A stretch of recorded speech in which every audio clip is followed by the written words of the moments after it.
Assalamualaikum warahmatullahi wabarakatuh. Perkenalkan, nama saya Amirah Rona Zakia dari kelas 2B Eksya. Pada kesempatan kali ini saya akan menjelaskan tentang bisnis model kanvas sebagai tugas kewirausahaan. Apa itu bisnis model kanvas? Bisnis model kanvas atau disingkat dengan BMC adalah kerangka kerja yang bertujuan mempermudah mempresentasikan model bisnis BMC. BMC merupakan alat manajemen strategis untuk mendefinisikan serta mengkomunikasikan ide atau konsep bisnis dengan cepat dan mudah. BMC berbentuk dokumen yang bekerja melalui elemen fundamental bisnis atau produk, serta menyusun ide dengan cara yang koheren. Cara merancang bisnis model kanvas adalah dengan menjabarkan 9 unsur penting dari ide bisnis yang kita pilih. Rancangan pertama adalah customer segment yang membahas siapa target pasar yang kita tuju pada bisnis yang kita punya.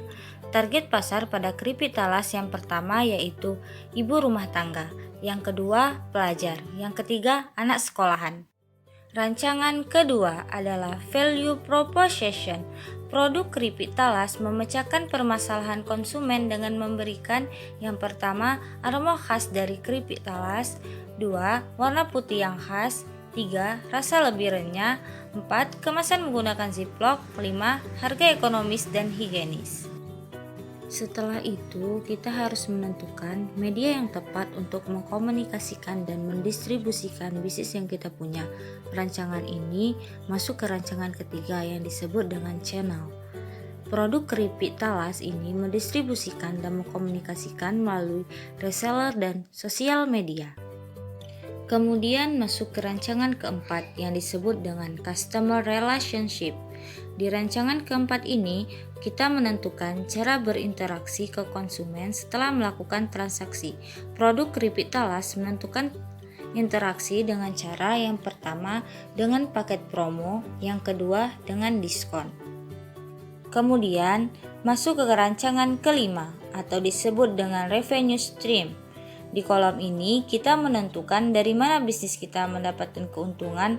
Dalam bisnis keripik talas kita mendapatkan keuntungan yaitu dari penjualan. Masuk ke rancangan keenam atau yang disebut dengan key activities. Key activities adalah apa saja yang kita lakukan supaya ide bisnis berjalan sesuai dengan rencana yang telah kita susun sebelumnya.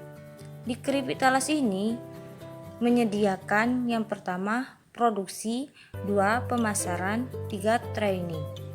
Selanjutnya masuk ke rancangan ketujuh atau yang disebut dengan key resources atau yang mendukung bisnis kita. Yang pertama bahan baku, yang kedua distributor. Kemudian masuk ke rancangan ke-8 atau yang disebut dengan key partner.